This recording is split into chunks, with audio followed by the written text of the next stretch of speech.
ఆ ముఖం తదేక్షగా చూడగానే సుమారు ఒక 50 ఏళ్ళు రోజుకి 3 షిఫ్ట్లు 2 షిఫ్ట్లు చేసి నిద్రలేని రాత్రులన్నీ గడిపి ఇలాగా చాలా విశ్రాంతిగా నిద్రపోతున్నట్టుగా ప్రశాంతంగా కనిపించింది ఆ ముఖం. ఎప్పుడో నాటకాల రోజుల నుంచి మేము మిత్రులం. అప్పుడు నేను నాటక రచయితను కూడా కాబట్టి నా నాటకాలన్నీ ఆయన ఆడాడు బ్యాంక్ కాంపిటీషన్స్లో. కొన్నిటికి నేను ఆయనకి డైరెక్షన్ చేశాను. ఆయన రవీంద్ర భారతిలో గ్రాండ్గా ఒక ఫంక్షన్ చేశారండి, రంగస్థల గురువులకి సన్మానం అని. అందులో నేను కూడా ఉండడం నా అదృష్టం. అక్కడి నుంచి ఈ తర్వాత రచయితగా నేను రాసిన హలో బ్రదరు, సీతారత్న గారి అబ్బాయి, ఇంకా కొన్ని కిష్కిందకాండ, చాలా సినిమాల్లో ఆయన మంచి వేషాలు పోషించాడు పాత్రలు. తర్వాత నటుడిగా మేము చాలా సినిమాలు చేసాం. ముఖ్యంగా ఎప్పటికీ నాకు అందరికీ గుర్తుకొచ్చే పాత్ర అమ్మ 1వ తారీఖులో నా తండ్రిగా నటించిన పాత్ర. అలాంటి పాత్రలో ఎలాంటి పాత్ర ఇచ్చినా ఆయనకు జీవిస్తాడు తప్ప నటించాడు. ఎన్ని పాత్రలు 800, 900, 1000 వేషాలు వేస్తే అన్నీ దేనికది విశిష్టంగా విలక్షణంగా ఉంటాయి. విలక్షణ నటుడైన అందరినీ కూడా ఎంత చమత్కారం ఉందో. చిన్న పొల్ల విరుపు ఉంటుంది, ఆ పొల్ల అగ్గిపొల్ల లాంటిది, బగ్గుబంటి ఉంటుంది కూడా.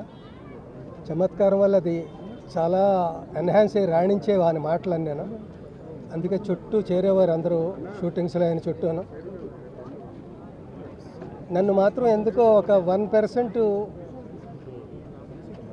ఎక్కువ స్పెషల్గా చూసేవాడు ఆయన. నేను నాటకరంగం రోజు నుంచి రచయితను కూడా అవడం బట్టి, సినిమాల్లో కూడా రచయితను కాబట్టి 2-3 చోట్ల నా గురించి ఆయన చాలా గొప్పగా మాట్లాడారు.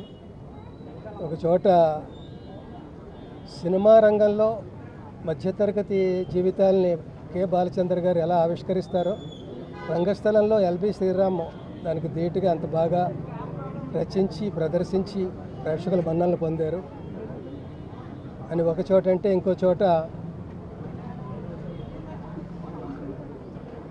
మీరు సరస్వతి పుత్రులు, మంచి గురువుల దగ్గర శిక్షణ పొందారు, మంచి సినిమాలకి రచనలు,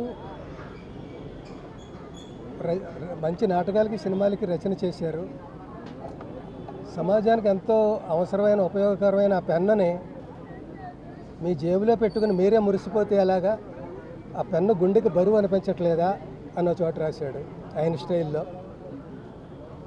దానికి నేను ఏం చెప్పాలో తెలియక, పెన్ను తీయాలని నాకు ఉందండి, కానీ తీస్తే జేబుతో పాటు పెన్ను కూడా తేలికైపోతుందేమో అని భయంగా అలా ఉంచేసాను, బరువుగానే ఉంది అని నేను అనేవాడిని.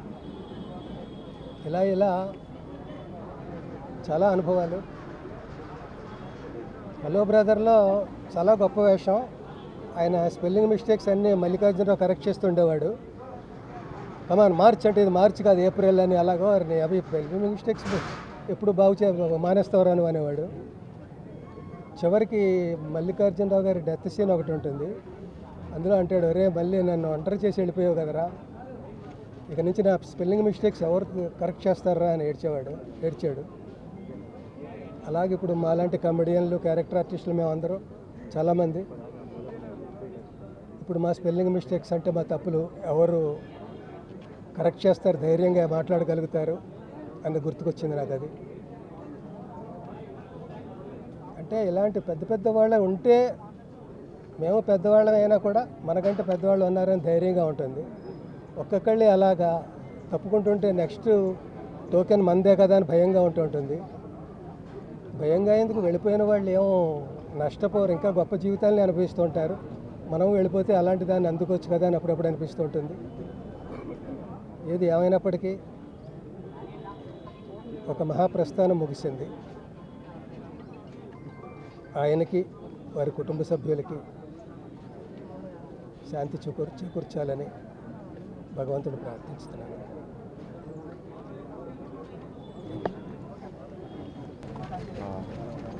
మీడియా మిత్రులందరికీ నమస్కారం.